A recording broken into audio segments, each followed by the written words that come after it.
Welcome to General Longstreet's Museum and the William Nenney House, located in Russellville, Tennessee.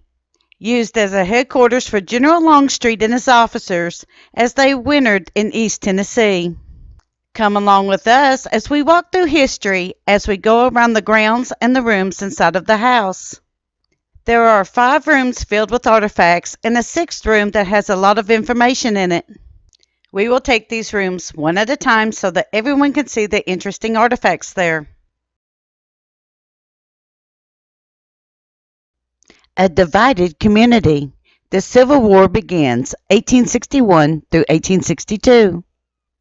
A divided state within the crumbling nation, Tennessee joined the Confederacy in June 1861. Most East Tennesseans, however, supported the Union.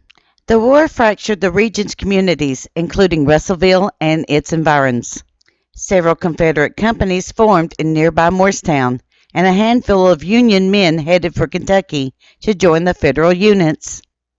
Quote, "Now all the soldiers encamped here seem lively and active. Very few of them are sick. None of them are low-spirited or disheartened, except for one poor fellow who deserted and was caught on his way home." Unquote.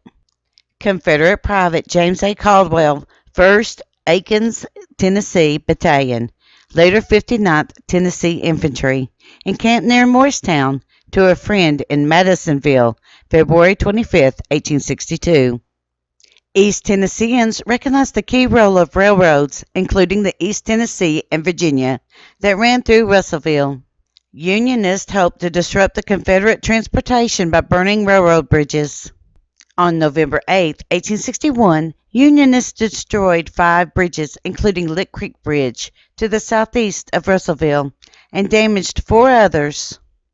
In response, Confederate authorities hanged 5 Greene County men. Quote, "We have arrivals every day from East Tennessee. The condition of affairs is sad beyond description, and if the loyal people who love and cling to the government are not soon relieved, they will be lost." Unquote. Union General Samuel P. Carter, East Tennessee Brigade, Camp Calvert, Kentucky, to Union General George H. Thomas, November 24, 1861.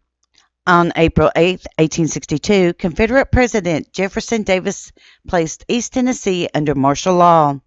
The Confederate draft began the same month and prompted Union men to try to get to Kentucky or go into hiding. Authorities had to delay enforcing the draft until the fall. Quote, "You will arrest all Union leaders who circulate exaggerated reports of the military draft and thereby introduce ignorant men to fly their homes and go to Kentucky." Unquote.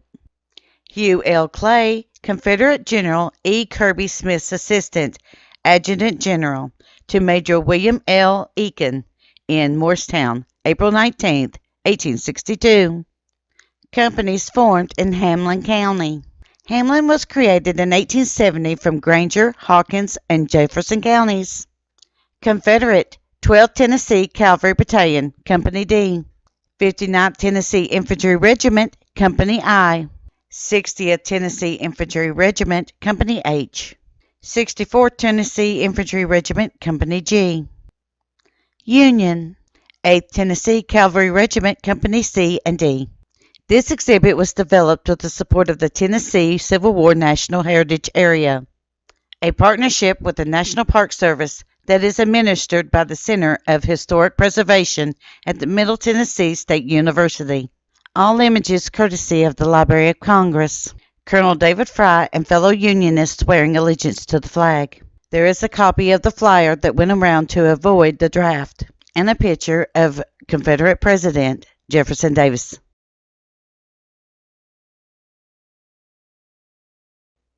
Local events and state and national context. 1861, April 12th. The Civil War begins after the Confederates opened fire on Fort Sumter near Charleston, South Carolina, and President Abraham Lincoln calls for 75,000 militiamen. June 8th. Tennessee voters approve secession, although the majority of Tennessee opposes it. 1862, February 6th and 13th and 16th. Union forces under Ulysses S. Grant at Fort Henry on the Tennessee River and Fort Donelson on the Cumberland River, opening the war and occupation of Middle and West Tennessee. February 25th, Nashville becomes the first Confederate state capital to fall. April 6th, both sides suffer heavy casualties at the Battle of Shiloh in Hardin County. April 8th, Confederate President Jefferson Davis places East Tennessee under martial law. December 31st, 1862 to January 2nd, 1863. Union forces narrowly defeat Confederate troops at the Battle of Stone River in Murfreesboro. 1863. September 3rd, Union General Ambrose E. Burnside occupies Knoxville. October 10th, after the Battle of Blue Springs, Confederate forces withdraw to Upper East Tennessee. September through November, the Chattanooga Campaign, including major battles of the Chickamauga and Chattanooga, compels Confederates to give up this vital rail and communication center. November 17th through December 4th, the siege of Knoxville under General James Longstreet fails to dislodge Federal forces. December 14th through the 15th, Confederate effort to encircle Union cavalry at the Battle of Bean Station does not succeed. December 22nd, 1863 to January 29th, 1864, General James Longstreet's headquarters is located at the Nenney House. December 29th, at the Battle of Mossy Creek, Union forces hold their position and inflict about 400 casualties. 1864, January 16th and 17th, after the Battle of Dandridge, Union troops retreat to Knoxville. April 7th, General Longstreet receives orders for his command to return to Virginia. April 27th, Lieutenant William Brewley, 1st Tennessee Artillery, U.S., shoots Hugh Kane, Jr. at the Russellville Depot, and Kane later dies at the Nenney House. August 23rd, Union and Confederate forces square off at the Second Battle of Blue Springs, and the Confederates have to retreat to Jonesboro. September 4th, General John Hunt Morgan, commander of the Department of Southwestern Virginia and East Tennessee, is killed by Union troops in Greenville. September 9th, court-martial of Lieutenant William Brewery finds him guilty of killing Hugh Kane, but not guilty of murder, and honorably acquits him. These findings are later disproved by the commanding officer, but Brewery is released to his regiment. October 16th, Confederate forces burn the fort and railroad bridge at Mossy Creek, forcing the Federals to evacuate Bull's Gap and fall back to Bean Station. October 28th, Union forces attack at Morristown, forcing the Confederate cavalry to retreat to Russellville, where the infantry halts the Union advance. The Confederates then retreat up the Great Valley. November 12th, Confederate frontal assault on Bull's Gap fails, but the Union forces, low on ammunition, retreat to Russellville. November 14th, Confederate attack at Russellville pushes Union troops back to Morristown and then to Strawberry Plains and Knoxville. December 1st, 1864 and January 1st, 1865, Union General George Stoneman and his men clear all regular Confederate forces from East Tennessee en route to capturing Saltville and Wytheville in southwestern Virginia. December 15th and 16th, the Battle of Nashville, a Union victory, effectively ends the war in Middle Tennessee. 1865, April 9th, General Robert E. Lee surrenders at Appomattox Courthouse, Virginia. April 14th, President Lincoln is assassinated. Vice President Andrew Johnson of Tennessee succeeds him. April 17th, William Crockett Kane, son of Hugh Kane, Jr., kills William Brewery at the general store in Russellville and then is killed by Thomas Sizemore. 1866, July 24th, Tennessee becomes the first former Confederate state to return to the Union.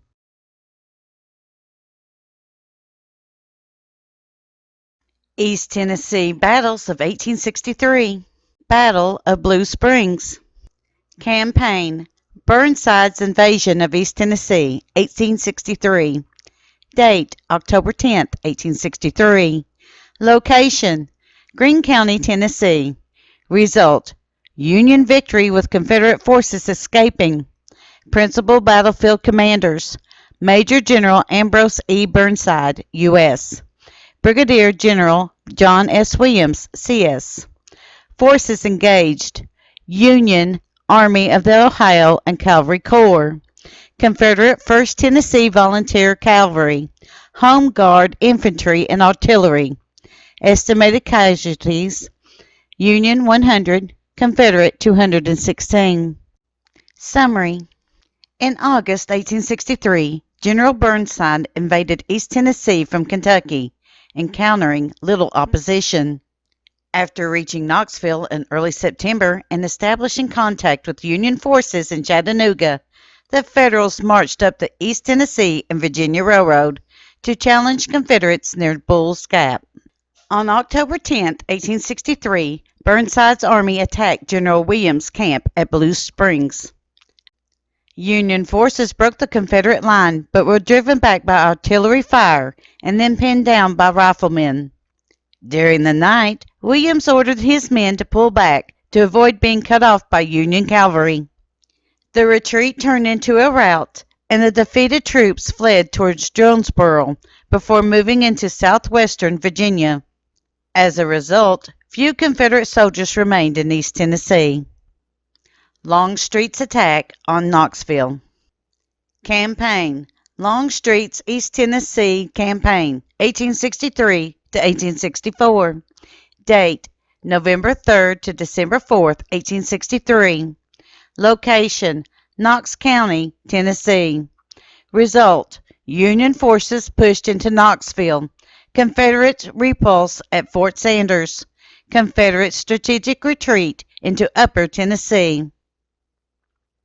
Principal battlefield commanders: Major General Ambrose E. Burnside, U.S.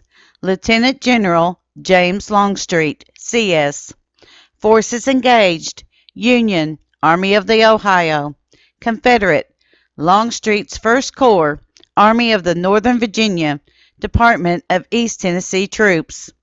Estimated casualties: Union 400, Confederate 570, Campbell Station. Union 100, Confederate 800, Fort Sanders. Summary. After leaving Chattanooga, General Longstreet's corps crossed the Tennessee River at Loudon on 15 November and made contact with General Burnside's rear guard. Failing to bring the Federals to battle at Lenoir Station, Longstreet tried to force Burnside into a showdown at Campbell Station, but the Union Army held off the Confederates and retreated back to Knoxville. A steady downpour fell as the Confederate Army invested the town. After probing the Union line for weaknesses, Longstreet decided to attack the west side of Knoxville at the earthen debouch named Fort Sanders. At daybreak on November 25th, troops under General Lafayette McLaws rushed into a ditch in front of the fort in a desperate attempt to scale the walls. Union defenders poured a devastating fire onto the attackers, killing and wounded more than 800 men in just 20 minutes. Longstreet broke off the action when he received orders to return to Chattanooga. After learning that the Union reinforcements were on the way to Knoxville under General William T. Sherman, Longstreet turned eastward towards Russellville. Battle of Bean Station. Campaign: Longstreet's East Tennessee Campaign, 1863-1864. Date: December 14, 1863. Location: Granger County, Tennessee. Result: Confederate victory with Union forces escaping. Principal battlefield commanders: Brigadier General James M. Shackelford, U.S. Lieutenant James Longstreet, C.S. Forces engaged: Union, Army of the Ohio, Cavalry Corps. Confederate, Longstreet's 1st Corps and Cavalry. Estimated casualties: Union 700, Confederate 900. Summary. On December 4, 1863, General Longstreet withdrew his army from Knoxville and headed up the East Tennessee and Virginia Railroad to Rogersville. After hearing that the Union cavalry under General Shackelford was encamped at Bean Station, Longstreet attempted to capture the isolated troops by blocking their escape route through the Bean Station Gap. Longstreet defeated the Federals at Bean Station, but his exhausted troops failed to capture them. A disappointed Longstreet complained, quote, "This was the second time during the campaign. The first was at Campbell Station, when the enemy was completely in our power, and we allowed him to escape us." Unquote. The Battle of Mossy Creek. Campaign. Longstreet's East Tennessee Campaign, 1863-1864. Date, December 29, 1863. Location, Jefferson County, Tennessee. Result, Union repulse of the Confederate attack.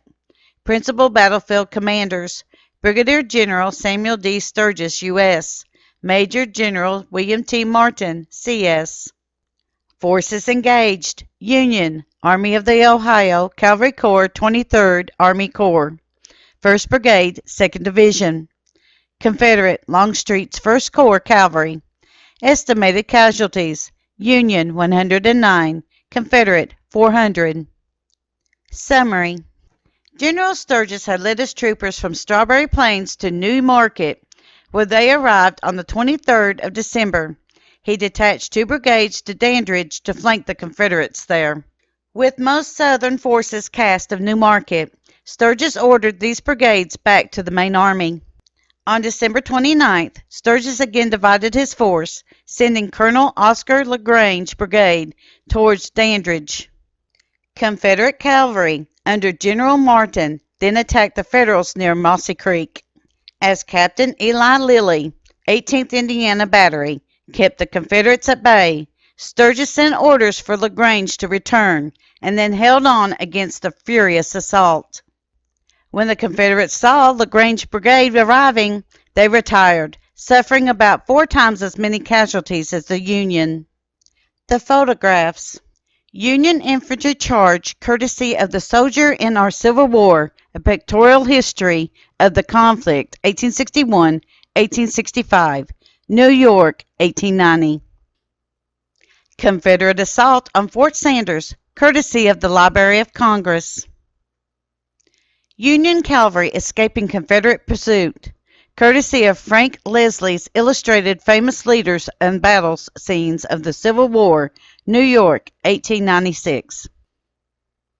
And Federal forces driven back by artillery fire, courtesy of the Soldier in Our Civil War, a pictorial history of the conflict, 1861 through 1865, New York, 1890.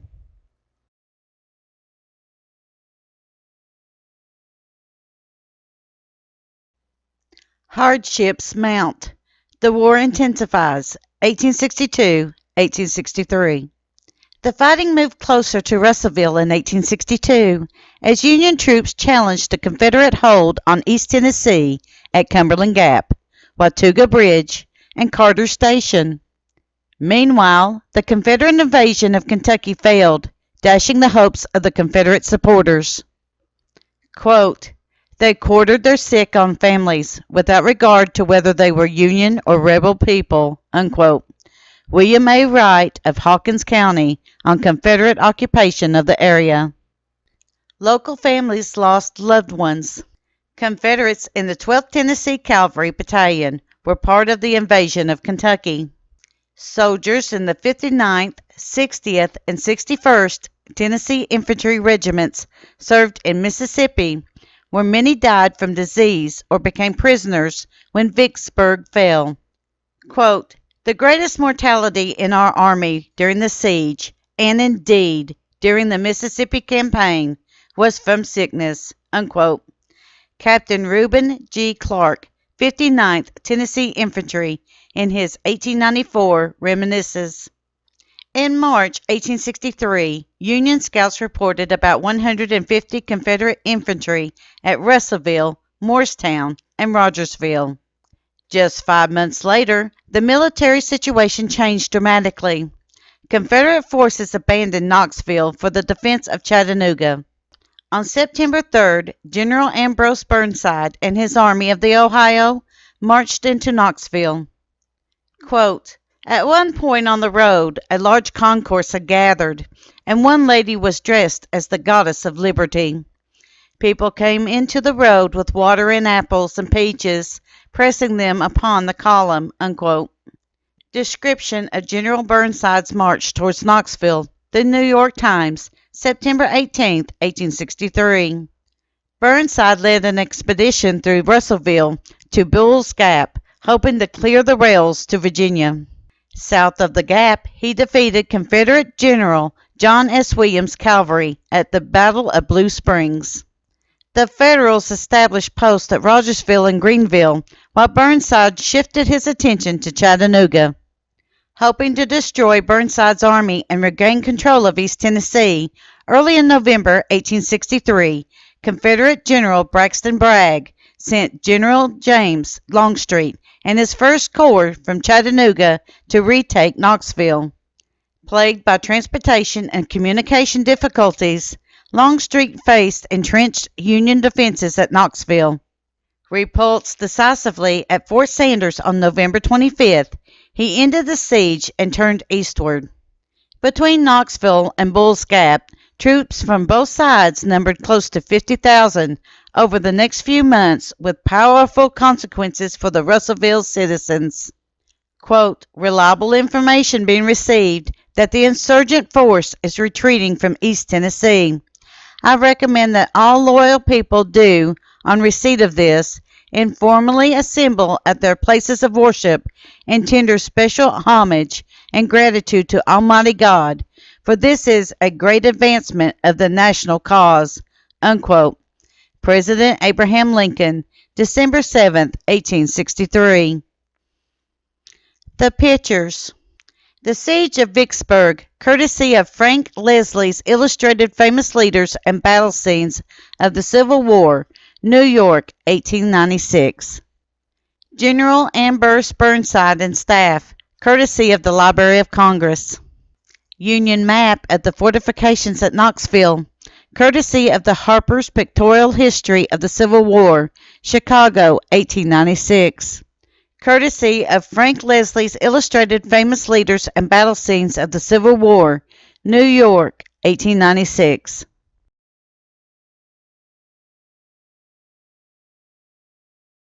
The rest of this video is silent as we bring to you the photos of the artifacts that are inside of the Nenney home.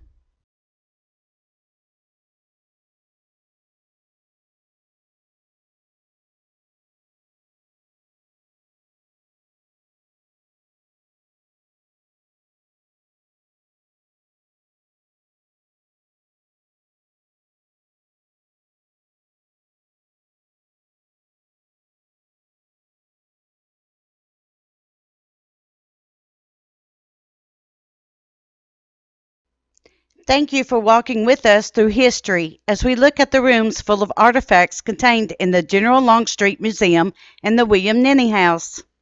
Located in Russellville, Tennessee. Be sure to drop in and say hi to the historians there.